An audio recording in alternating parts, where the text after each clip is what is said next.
Welcome to Two Dudes, One Movie Podcast, the podcast where two dudes dive into cinematic masterpieces from a different decade each week. From black and white classics to modern day blockbusters, we'll be covering it all. This season, we've been focusing on romantic comedies. And for our fifth episode of the season, we're dialing up a little internet service. It's our 90s pick, and it's a film all about romance in the age of technology. Arguably the greatest Tom rom-com of all time, Rick. It's You've Got Mail. Park, that word just flows off the tongue. Tom rom-com. Tom rom-com, Tom rom-com, Tom rom-com. Say that 5 times fast. I like it better that we're going into our mics. It's like a ASMR. Tom rom-com ASMR. For all of our listeners out there, hopefully you notice we sound a lot more buttery smooth. Buttery smooth. I'm looking at my sound levels right now. They never looked as good, Park. Rick, we have sound levels now. That's where we're at. We have sound levels now.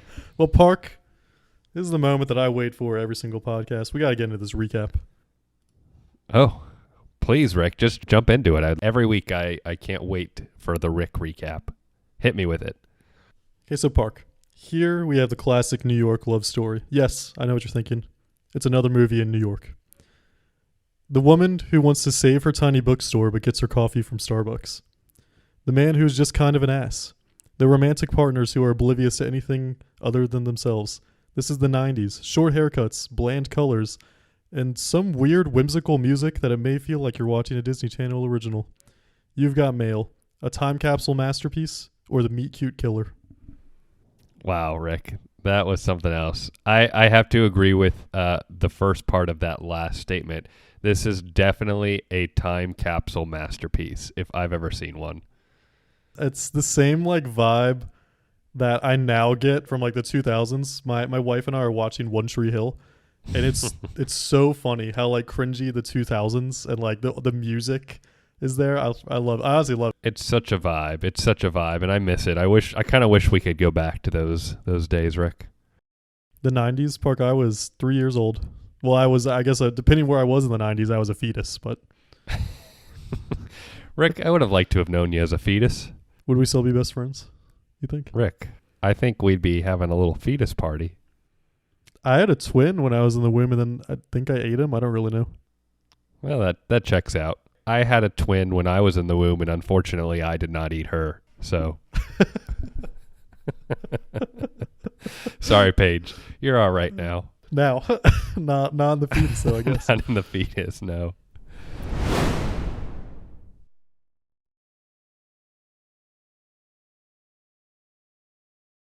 Rick, this is the good, the bad, the ugly.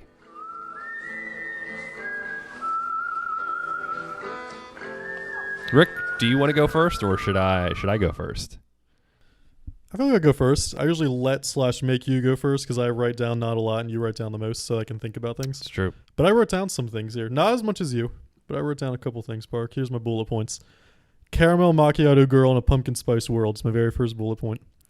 Mainly because that's her coffee order at Starbucks. It's a caramel macchiato. I think that says a lot about a woman because that is the woman that I married. She wanted a caramel macchiato when I first picked her up at Starbucks. She would never order that now, which is really funny, but... Incredible. Love caramel macchiato. Another love, good. Tom and Meg in the 90s. This is the other little 90s trio of movies. I believe this is the third and last one. This is 1999. Of course, we have Sleepless in Seattle. I've never seen the second one, or was it the first? Was Joe in Volcano before Sleepless in Seattle? I don't know. I've never seen Joe in the Volcano. I even could be saying the title wrong. Yeah, I don't think I've seen that either, so I can't really speak into it. We have the best time period, I believe, for New York City, which is New York City in August. And I also have a little theory here that I should have written down. This movie, I finally cracked it, Park. I cracked the case. I cracked the case of why all these rom-coms are in New York City. Why is that, Rick? Because it is only a good place to live when you're in the honeymoon phase. Oh. So you think if all of these rom-coms had sequels nowadays, they'd be like living in Texas or something? They'll be in like the suburbs somewhere. They wouldn't be in the city, Park. No. Meg brought that to my eyes. And it's really both of them. But like at the beginning, Meg Ryan brought it to my eyes. I'll say her actual character, which is Kathleen. Yeah. Kathleen Kelly brought it to my eyes because at the very beginning of the movie, everything is perfect because she just got off. She got her mail, best part of her day, some iconic lines in there. New York behind her is in chaos, but it's the greatest thing for her. So I think that New York City is a great place to live when you're in the honeymoon phase, Park. Other times, I don't know. That's an interesting theory. It is really wild that every single rom-com we've watched has been in New York City or revolved around New York City. I also like how no one wants... does anyone want to be in New York during the summer? Are there movies about New York during the summer? 500 Days of Summer? That is in New York? I don't know when Rick, of course. It's a rom-com. Where else would it be? I guess it has to be in New York. Yeah, I think we've learned this season that if you want to have a romantic comedy, it has to be in New York. I guess if you want to find love, you have to go to New York now. That's what I'm learning. I just watched a movie this year. It's not really a rom-com. It's more of a rom than a com. There's actually very little com. But it's called Past Lives, and it's about two Korean people and their relationship, and that's still in New York City. That's just wild. Park, I feel like we got really lucky. We met our wives in Florida and Georgia. That's pretty far away from New York. Yeah, that's true, Rick. I wouldn't call either of those states romantic states at all either. Who knows what would happen if we had to move to New York to find wives, Rick? I feel like that's just the great thing. I don't know. Do people like 20-somethings? That's what they got to do. I don't know, Rick. Honestly, though, now when I think about it, that would have been kind of an entertaining sitcom right there. Two of us starring in. I feel like it would just be some weird screwed up version of the reality show. Like, what is it? Like a escaping Amish or whatever they like. What are you trying to say about us? They always, the whole premise of that show is they literally take him out and just throw him in New York. Yeah, well. I'm pretty sure. So, anyways, Park. Also, last point I have to make is Brinkley. He should have been in it more. He stole the show at the end. So, that's it. Park, what are your goods? Rick, I got a few goods because it was a good movie. You know, first off, I gotta say, the '90s vibe. Like, I'm gonna keep harking on this because it is what it is, but it's such a time capsule. I don't think that this movie. It's not even that I don't think. This movie could not have been made at any other point in human history. The concept and the story structure and the idea of it has been done over and over again, and we're going to talk about that a little bit more later, Rick. But specifically, email, communication, you cannot make this movie at any other point than right in the middle of the 90s. And I love that. Park, but if you wait, our little AI script tries. Oh, man. That's right, folks. The AI script reading returns this week. And it is a beautiful disaster. That's all I can say until we get there. Also, I got to say, I had seen this movie before, but I had totally forgotten about the intro of this movie with that horrendous 3D graphic fly-through of New York City. Oh, I loved it. You didn't like it? No, I mean, it was horrendous, but like in the best way possible because it just like it takes you back to a simpler time. Well, so wasn't the first fully 3D animated movie, wasn't it Toy Story? Toy Story was the first 3D. Which is not that far before 1999. What was Toy Story, 1997? 98 maybe? Yeah, so I guess it makes sense. I love how that intro probably took like weeks to render. They probably started that render when they started production on the film, and it finished right before they picture locked. That might not even be the finished like project. So the graphics might have been higher, but the film was ready. Whoever did that should go back and find that file and like redo it or put new textures on it and show the world what he's capable of now. Good things. Park, one of your bosses was a PA in this movie. Did you know that? I didn't. Who? Big Kev. Kevin Feige. Oh, yes, Kevin Feige. I guess technically he was a boss of mine for a short stint, but I don't really think of him as a boss. I learned that he was assigned to teach Tom Hanks and Meg Ryan email. Yeah, that sounds like something that a PA would get forced to do. And Tom Hanks, what he did is he tried to like do the AIM stuff, and he hopped into a 2001 Space Odyssey chat room, and no one else was in there. And then he was like, "This is stupid," I guess, because that's all I read of that. And then Meg Ryan, I just didn't think liked it at all, at first at all. So she didn't even have a personal computer or anything. So there's a little fun fact, a little fun tidbit. Technology, it's tough. It's tough moving with the times, Rick. I think if we just stayed in AIM chat rooms, the world would be a better place. It really would. But Rick, enough with that. I've got more goods to talk about. I'm sorry I interrupted you. I love the premise of this movie. I love the premise of two people falling in love through technology, but specifically because this movie does it right and well. There are movies that do not do this right and well, and I'll talk about that a little later. But this movie really nails it, and so I got to give it credit for, if I'm bold enough to say, perfecting this type of story. Before it got used up a little bit, it almost feels like cheap to like almost meet someone or like do this kind of thing in technology. Like the way that they both Tom Hanks and Meg Ryan portray it is that it's almost like magical in a way. Yeah. Or it's like special. And I think that's the big dynamic there. Yeah. I also just love the dynamic that they're falling in love through the technology, but then they know each other in real life and they're mortal enemies. It's just like, yeah, it's awesome. It's so well done. So kudos to the writing and the conceptualization of this film. A couple more things that I found to be really good. Obviously, Tom Hanks and Meg Ryan. Lots of fun on screen, great dynamic, solid chemistry, even with the majority of their romance being built through voiceover, Rick. I think that's pretty impressive that the film is able to convey a sense of emotion with the two of them not sharing a lot of scenes. And the scenes that they do share, for the most part, they hate each other. It is true. And then, Rick, my last good that I'm going to share is I personally love Tom's family dynamics in this film.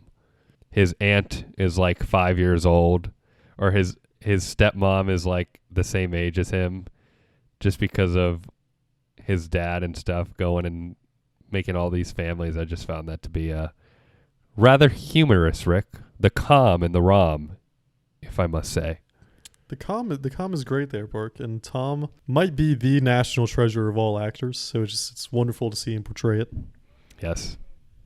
Well, Rick, that's enough of my good. I've been boring the audience with it, so I'm going to usher us on into the bad, and I'm going to ask you, what were your bads of this Park, film? I have been holding this in the entire podcast. Rick, that's a long time to hold it in. I know. I mean, a whole 10 minutes. I don't really know how long we've been going. I will say there's something that makes me really upset in this movie. Kathleen Kelly is the biggest hypocrite of all time. Rick, please tell. The whole premise of the movie is based off of the little guy getting attacked by the big guy, you know, like Barnes and Noble, Fox Books coming in, crushing her little shop. Yep. But she gets her coffee every morning at Starbucks. She doesn't care about the little coffee shops that Starbucks crushed. Like, Kathleen, come on. That's a really great point, Rick. You just blew up her character. I never thought about it the first time I saw it. And I'd noticed it right away now, and I was just like, "What the heck?" Like, to me, it really blows the character up so much. And obviously, they probably had some deal with Starbucks. I don't give a crap. Well, you know, I was gonna give this film a 10 out of 10, but after coming to that realization, I think it's more like a 2 out of 10, Rick. It's absolutely ridiculous. Part Kathleen Kelly is an absolute hypocrite. She only cares about the little guy when it's her. She doesn't shop local, Park, but she wants you to shop local for her. Pisses me off.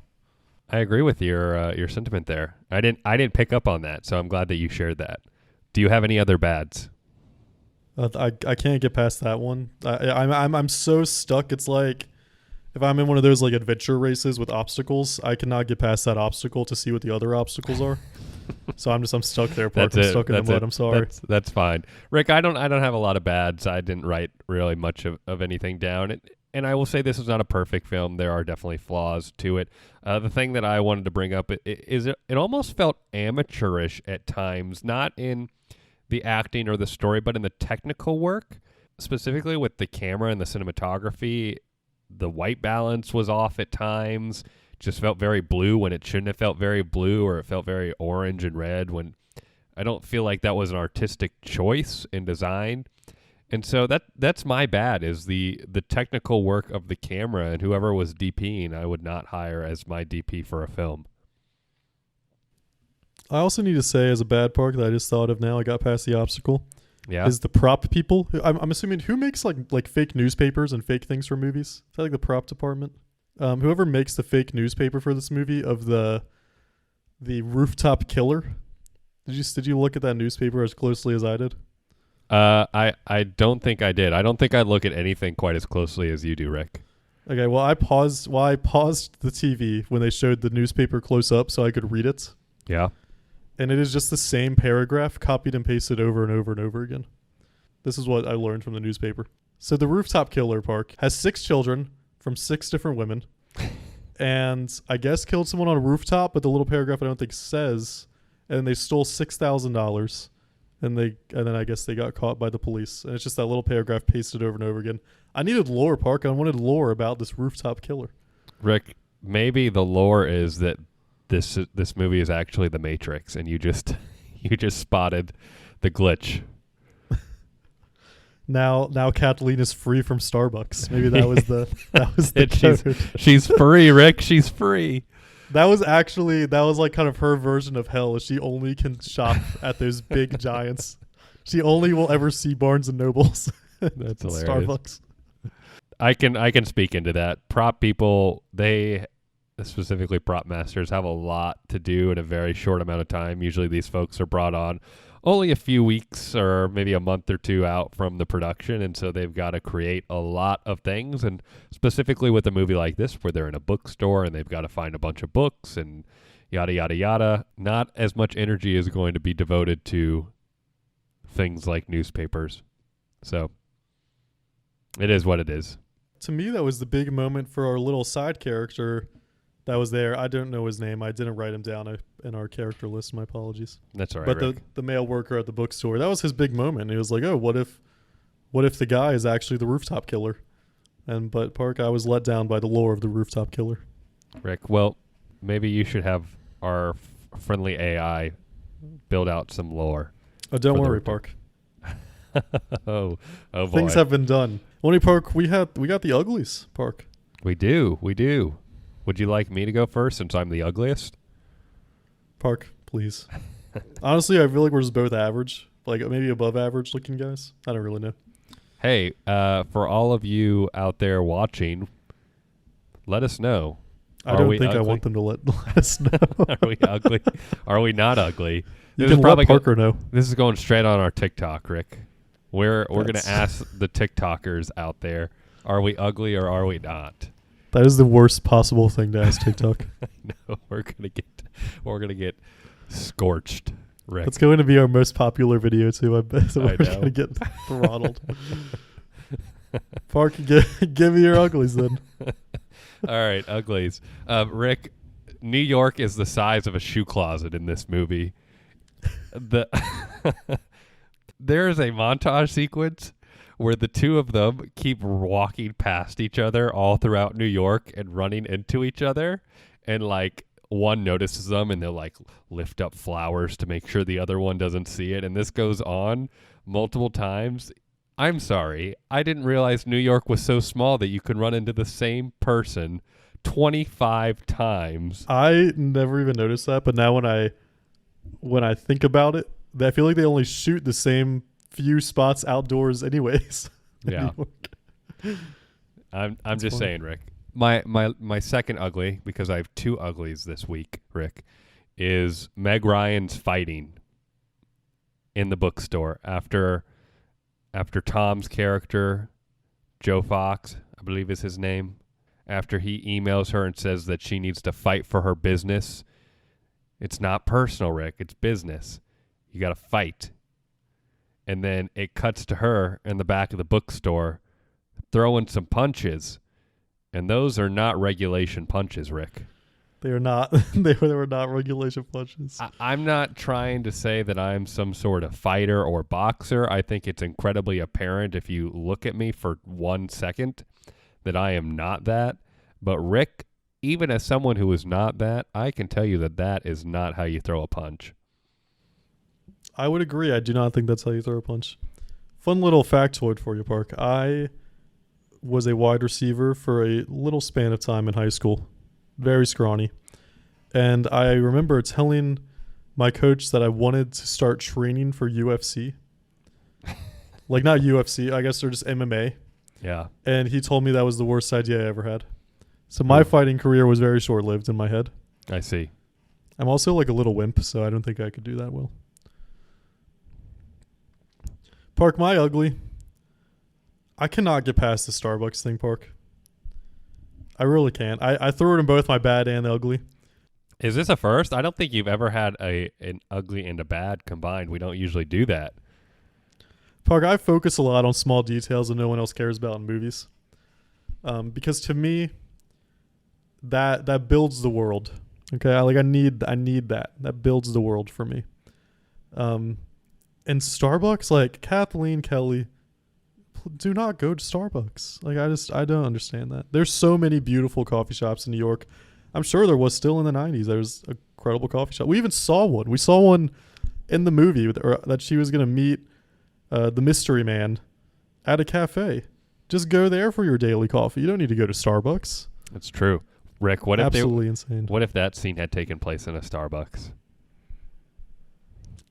I might have had to turn off the movie there, Park. Rick, that would have been its deadly sin. Couldn't have come back. Or the only reason I wouldn't turn off the movie is that would have been a big point for Joe Fox to say, "You're getting your coffee out of Starbucks. You don't seem to care." Yeah, that's true. There's a lot of fighting words that Joe Fox could have had there. Yeah, he could have. Rick, didn't you work at a Starbucks once? I never worked at a Starbucks. No.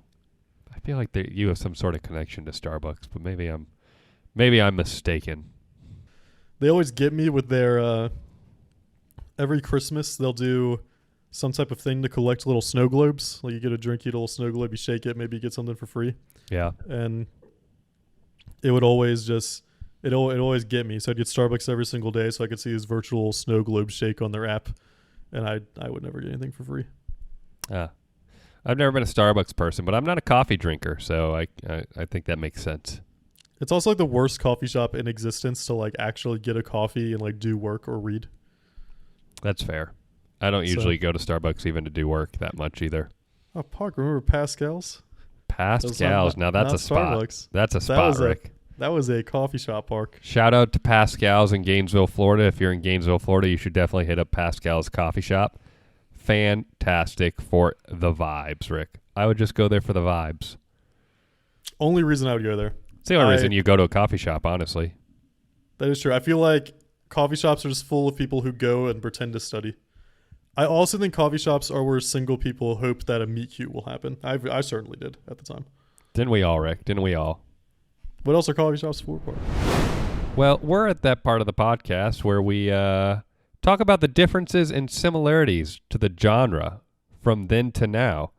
Rick, you know what segment this is? This is the Then and Now segment. Park, I do know what segment this is. I never write things down for this segment. I listen to you, and if I have comments, I throw my comment in the ring, and that's what happens. So, Park, let's hear your thoughts. Well, Rick, I would love to hear your thoughts on this because I don't have too much to say. It's pretty self-explanatory. I teased it a little bit earlier in my good, but I want to talk about the try and true formula that this movie kind of established. And that's the formula of a couple coming together through technology. You've Got Mail actually isn't even the first breakout movie to follow this concept. I would consider that to be Sleepless in Seattle, was really the first to hark on this type of trope of the technology as a catalyst for two strangers falling in love. But needless to say, this movie really leans into it, probably more than even Sleepless in Seattle. And Rick, this is a trope that we see even to today. There was a movie that came out this past year called Love Again, which starred Priyanka Jonas, even though she doesn't take her husband's last name. She's falling in love with someone by sending voicemails to her old dead boyfriend, and the new boyfriend has the phone and is listening to the voicemails and using that as a way to get to know her. Just this concept of technology being the middle and the catalyst for love and for falling in love. I got to say that film does it very poorly. It's a very poorly done film, but this film, Rick, really nails it. I think it hits the right beats. It understands what it's trying to do. I love the dynamic of they're falling in love online, but they hate each other's guts in person. It's a good juxtaposition and a good dichotomy, and it creates conflict and character growth. I don't think I've seen a rom-com that has done it better than You've Got Mail. Nonetheless, this trope has been done over and over again in very similar ways, and I think You've Got Mail is to be accredited for that. Just now I thought if there's another one because we were trying to think of other movies that did this. Have you seen, it's on Netflix, came out in 2021. It's like a Christmas rom-com called Love Hard. I think so. I think I have seen that. I think it's like Tinder, and then it's Nina Dobrev. She gets catfished. Yes, I did. I actually really like that. I enjoyed that one too. I actually, like a lot of their conversation, I guess, was only at the beginning, but I feel like I like that one. I mean, you could even look at the recent Ashton Kutcher, Reese Witherspoon movie that came out on Netflix as well, where their whole relationship is being built over phone calls and conversations that they're having because they're never in the same space. Bottom 10 rom-com of all time. Another one that does it poorly. This is a concept that is done a lot, but it's really difficult to execute well and at a high level. The thing that I hate with those kind of things and what this does well is that in You've Got Mail, at least it's all like almost like thoughts or like introspective thinking as they're typing out the messages. It doesn't show it on screen in like a chat bubble.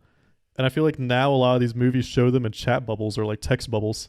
I don't like it when movies show like an iPhone text like on the side of the screen to see like the main character got a text. I think it depends on the tone and the style. If it's the creative choices behind it. If it's just there to show the text and there's no stylization of it, I think it's kind of dumb.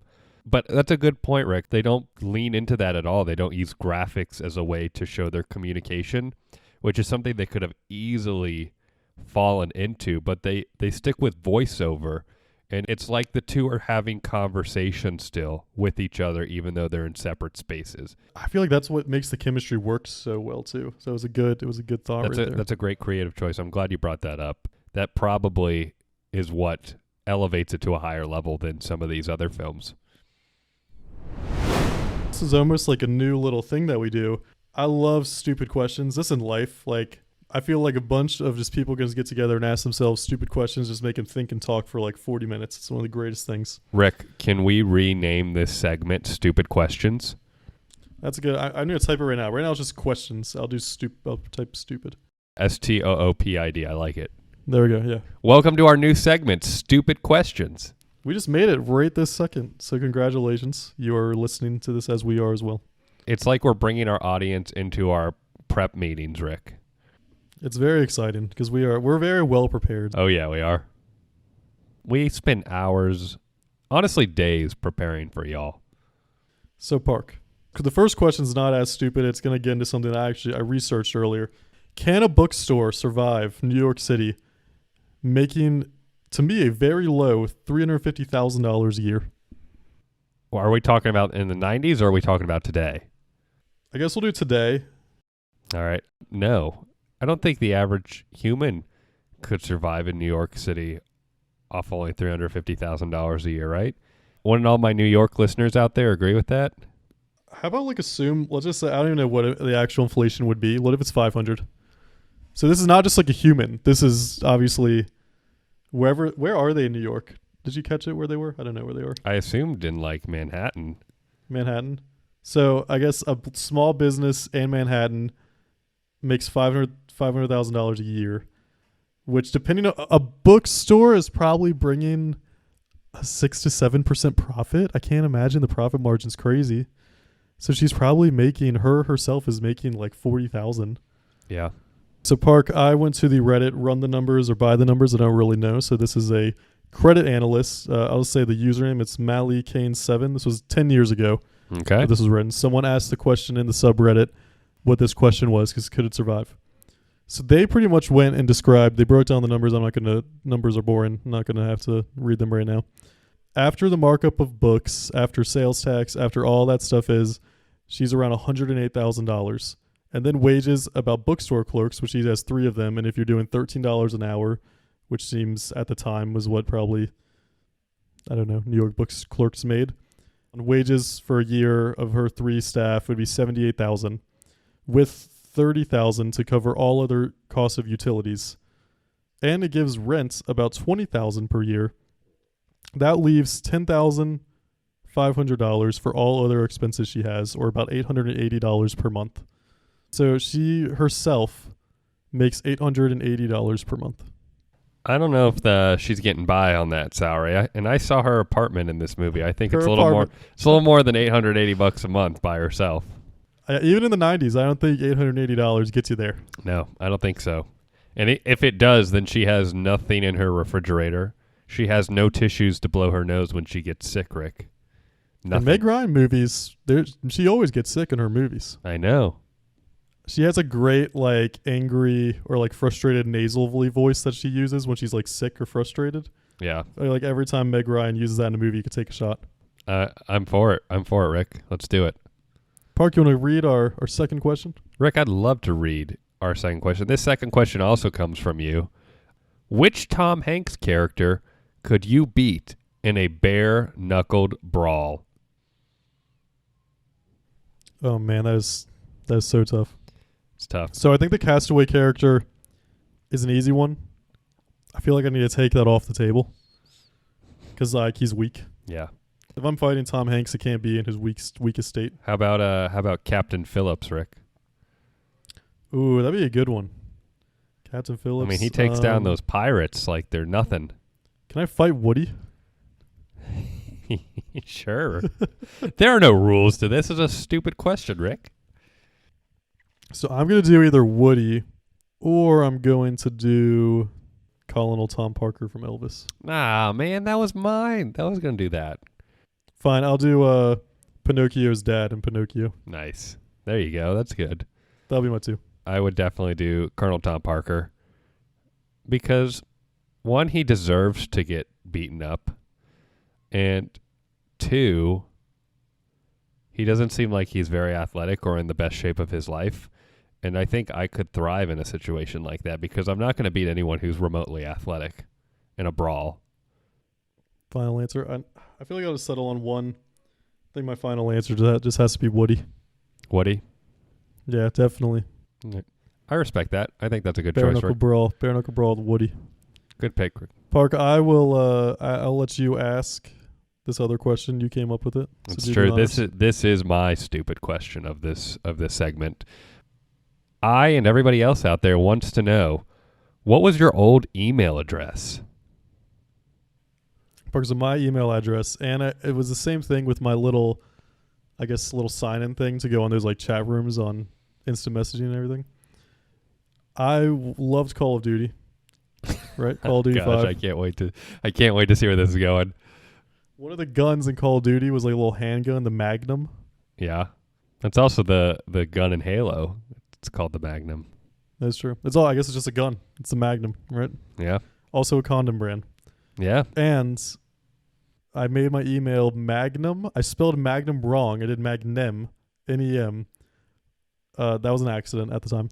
561, the area code of SoFlo, of where we were, South Florida. Magnum 561 at AOL.com. Rick, that's amazing. For so long, that was it too. I was from 5th or 6th grade until high school. I finally made an adult email address, like later in high school, like junior year. I love that, like, you were emailing people like your junior year of high school, sending out, your college SAT scores to colleges with it's Magnum 561. Magnum 561. That's a lifestyle right there, Rick. I briefly had a stint at Moe's Southwest Grill. For those people who aren't from the Southeast, that is a Tex-Mex fast food chain. Kind of like a Chipotle. Worse. So I remember sending my resume to Moe's with Magnum 561. After I sent it, I had the thought, maybe I should have had an actual email address. Got the job, worked there for a month. I think I got fired because I didn't say welcome to Moe's. I didn't but people that work in fast food and everything is like, you don't actually generally will get fired. They'll just take you off the schedule. Yeah, you got taken off the schedule, didn't you, Rick? I was just taken off the schedule because I was not good at rolling burritos. And I would not say welcome to Moe's. You have to yell welcome to Moe's when people walk in. I was not yelling welcome to Moe's. Welcome to Moe's. I wasn't doing that, Park. Do you think I could work there? That was great. That was a great welcome to Moe's. I think you could. I love Moe's. I love it passionately. So I could get behind that. Park, it's time for you to share. Open up, Park. Unfortunately, I don't have as exciting of a backstory as you do. I made my first email with my older sister when I got home from a middle school dance and said I need a Facebook. So we created an email because you need an email to sign up for Facebook. I actually think that's probably why a lot of people our age at that time created emails. Yep, pretty much. So she made my email for me, and she used to think it was funny calling me Parkster. So she made a parksterb4@gmail.com email. And I used that for many years. I still use it as a junk email to, sign up for things that I don't want to get emails for, but want to sign up to get something free real quick. Still utilize that bad boy to this day. So if you're listening and you want to send me some fan mail, parksterb4@gmail.com is the place to send it. To the spam mail you never check? That's where you want them to send. Send all fan mail there. I promise you, it's going to my email box. It's just not the one I'm gonna ever check. If now that we're talking about emails, are you a email person that you have to have everything as red? Like, what does the little red circle on your email app say on your phone? Oh, on my phone, yeah, I'm a read every email type of guy. Really? Yeah, my email that's connected to my phone, I'm always checking those. I check the emails more than I do my texts. I'll leave little red bubbles up on my text message, and especially back when I had been working in film, because you're in a billion group chats and you get so many stinking text messages from every department about everything, and it just got to a point where it's exhausting just to open everything up. And so I got used to having red bubbles on my text, but I don't like it for my email. I like to stay up to date on that. So I have a lot of spam emails that are connected to my phone that should not be there. I want you to guess how many emails, unread emails I have on my phone. 2,126. Way more. Ew. That's just Rick. 49,000. Oh my gosh. Rick, how are you going to find an important email in there? I have a different email for my serious emails that is not connected to this. So why don't you have your serious email connected to your phone? Park, I don't know. I will say 40,000 of these come from a Gmail account that is just all crap. I guess it's not all crap. Your Zoom meeting invite is in this email. Wow. So I saw that. I'm kind of shocked. I feel like I'm learning something new about you. All of us are learning something about you today, Rick. And I think a lot of us realize that that's a scary thing. Work emails and so I have a couple personal emails for different things that I check and I keep at 0. Work emails I keep at 0. But then for some reason I have all these spam emails I just never disconnected. And they add up, and it's a cool number. I don't know.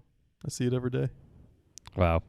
Well, more power to you, Rick. Thank you for sharing that. I will never be like you.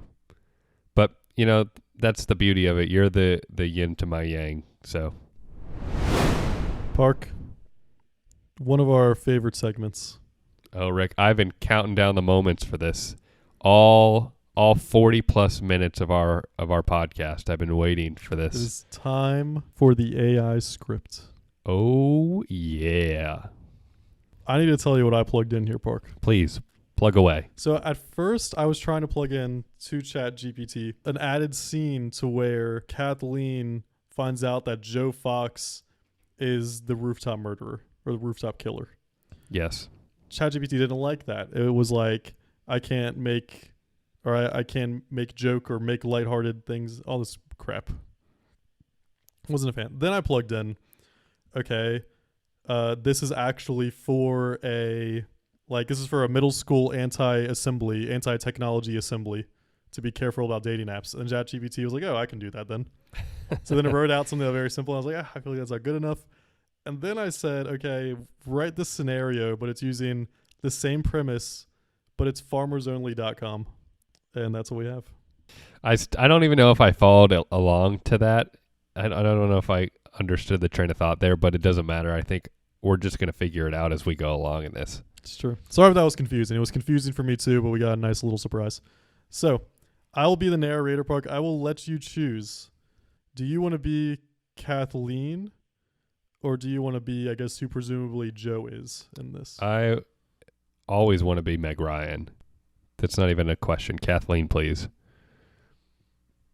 Okay, great. So, this is so dumb. Were you hoping I was going to choose Kathleen? Oh, I knew you were going to choose her. I was just giving you the option, but I knew that you were going to choose Kathleen. Okay, I'm just looking at it now, and it's just this is so stupid. I hope it comes across funny, but we're gonna go in. Remember, this is like, think about anytime you were at an assembly, like the DARE, like the Don't Do Drugs assemblies. This is like a little skit that we're gonna do at one of these assemblies for the dangers of modern technology and dating apps. Okay. Okay, Park, here we go. Kathleen sits on her couch, swiping through profiles on a dating app called Farmers Only. She comes across a profile with the username Farming for Love and a charming profile picture. She taps the profile, opening the chat. Farming for Love has caught my attention. We've been chatting for weeks now, getting to know each other. Okay. Hey there, shop girl. Have you ever wondered about the hidden stories behind the faces on this app? Kathleen's intrigue grows and she starts typing her response. Absolutely. It's intriguing to think about the lives and experiences people don't share in their profiles. Exactly. It's easy to create an image online, but connecting on deeper level takes more than a few pictures and words. Kathleen nods to herself as she continues the conversation. I agree. Genuine connections require honesty and vulnerability. I could have said it better myself. You never know what someone's been through just by looking at their profile. Kathleen's phone buzzes with a new message notification. By the way, have you seen the news about the rooftop killer? It would be crazy if someone on here was the killer. Kathleen's eyes narrow, sensing that there's more to this topic. You're right. People can pretend to be anyone, and that's a concern with online interaction. Exactly. What if someone is not actually the farmer they say they were? Kathleen stares at her phone. A thought crosses her mind. Are you hinting at something, my farmer? There's a pause in the conversation. Shop girl, there's something I need to confess. I'm actually the rooftop killer. Kathleen's eyes widen in surprise. What? But I thought you were just a farmer. Yeah, that's me. I wanted to get to know you. I wanted to get to know you without any biases, and I knew that you only like farmers. Kathleen takes a moment to process this revelation. Honesty is important, Joe. We can't build anything real if it's based on lies. You're right, Kathleen. I should have been upfront from the start. Kathleen takes a deep breath before replying. Thank you for telling me the truth. Kathleen sets her phone down, reflecting on the importance of openness and honesty. This adapted scene showcases how modern technology and dating apps can be used to explore themes of the original You've Got Mail movie, while emphasizing the importance of authenticity and trust in online interactions. I'm so glad it added that little excerpt at the end. I love that they only care that he was lying. No one cares that he was the killer. Rick, this is the technology that's got the writers striking right now. This really is. This is the technology that is going to take jobs. We joke about it, but I know, like, it obviously will happen in a way. It's so funny how lifeless it is. But that's what makes it so funny, is just like how wooden the responses and the interaction is. It literally is a computer writing a script, and it's like the epitome of what you would think a computer writing a script is. I freaking love the username Farming for Love with the number 4. I love that Kathleen just knows that his real name is Joe. Out of nowhere. I guess that means Joe Fox. I'm assuming Joe is Joe Fox is farming for love, which means he's the rooftop killer, which means her coworker was right. Her coworker was right. We had to give credit to that scene, but I'm still amazed that, again, they only care about how they were lying and he was being false. It's not like she accepted it, like, oh, it's okay, you're the killer. We can still fall in love. That was my favorite AI script of the season so far. Hey, we had one other one? Did we have another one? No. We've had one other one. It was Sabrina with the goldfish. Yes. That was a whimsical little guy, wasn't it? It was. But this one takes the cake. I was chuckling a lot throughout that. I could only think about like you and me up on a stage at a student assembly at like a high school like dare type of thing where like everyone's out of class and we sit down and give this talk. That's the only thing in my head. I would love to give this talk with you at a high school. That would be that would be hilarious. That would be something, wouldn't it? Hey, you know what? If we get to 1 million listeners on this pod, which we're not that far away, honestly, if we get to 1 million listeners, we will just go to a high school unannounced and present this to them. I feel like we can announce. We'll just have to we can just play up our knowledge and I don't know, text prevention. All right, yeah, sure. We'll announce it. We'll let y'all know how it goes too. Maybe we'll even have it recorded. I like it. 1 million listeners. Help us get there. Share, like, comment, but especially share more. We're counting on you. It is time for the rom and the com scale. As we've previously talked about, this is the points where we rated 1 out of 5 on rom, 1 out of 5 on com. Gives you a best score out of 10. This is the end-all be-all of how you rate movies in the rom-com genre. Don't trust any other ratings. I have learned decently recently I will never trust anything with Rotten Tomatoes in it ever again. The rom and the com scale is the only way to find out if a rom-com movie is the best movie. It really does change the trajectory of the overall score and your view of it when you do this. I know, because it can be really, like, it could be something you enjoy with the rom and com scale. It says it's a 5 out of 10 and you just have to agree. Yeah, I feel like it can be pretty harsh pretty quick. It can. Or it can be very generous, Park. You never know. It's true. Okay, Park. You want to go first? Sure, I'll go first. I'll start with the rom because it's the first part of the rom-com scale. Rick, I'm going to give the rom a 3 out of 5. I don't think it's the best rom in the world. I think Meg and Tom's chemistry is solid. They're enjoyable on screen together. They might even have better chemistry as being enemies than they do as lovers. But it's enjoyable, and I buy into the story, whether it's realistic or not. So 3 out of 5 on the rom scale. How about that com? Rick, the com. I'm going to go with a 4 out of 5 on this. I think that there are some really funny moments. I love the humor that's just like there that you think about after the fact, and it's like, that's really funny.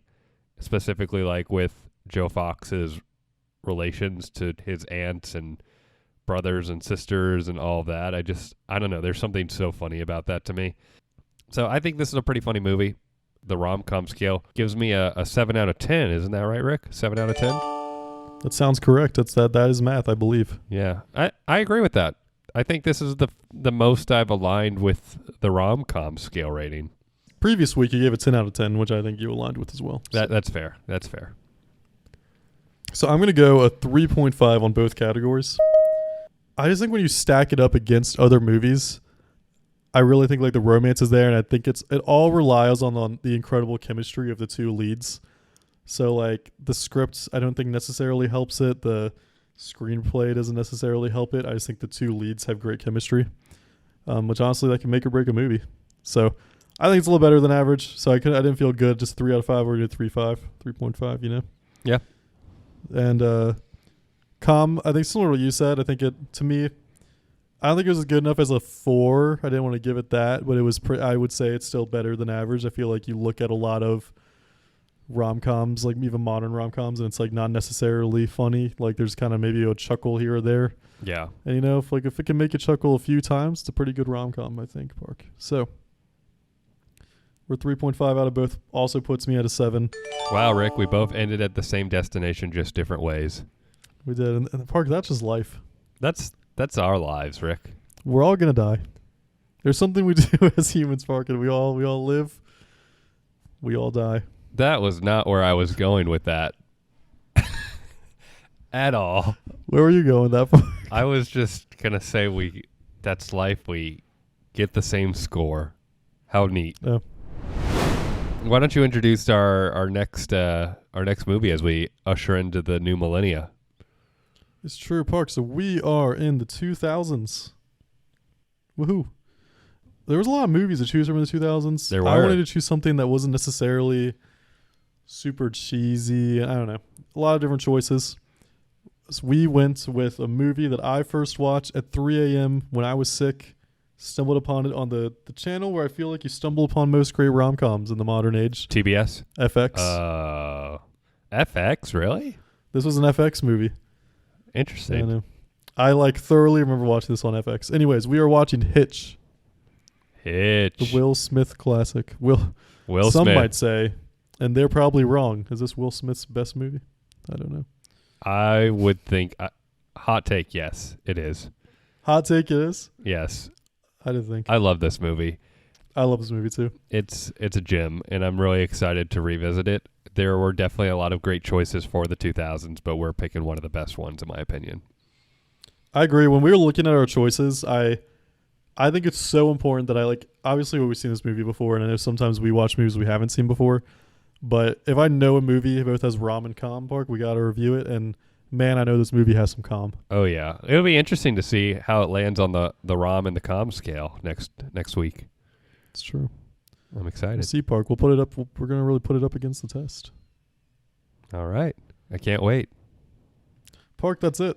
That's it. Thank you, everybody, so much for listening to Two Dudes, One Movie Podcast.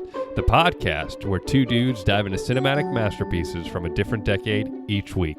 From black and white classics to modern day blockbusters. Wow, I just fumbled our way into the end of this podcast, Rick. How embarrassing. Again, we got to the end of the journey, though, as we just talked about. End of the journey, different way. It's all different right. way, Park. It's all good. Anyways, thanks so much for listening, guys. We'll catch you next week. Oh, man, I have nothing clever to say. Bye. Two Dudes, One Movie Podcast is an independently created podcast. Like, rate, follow, and subscribe wherever you listen.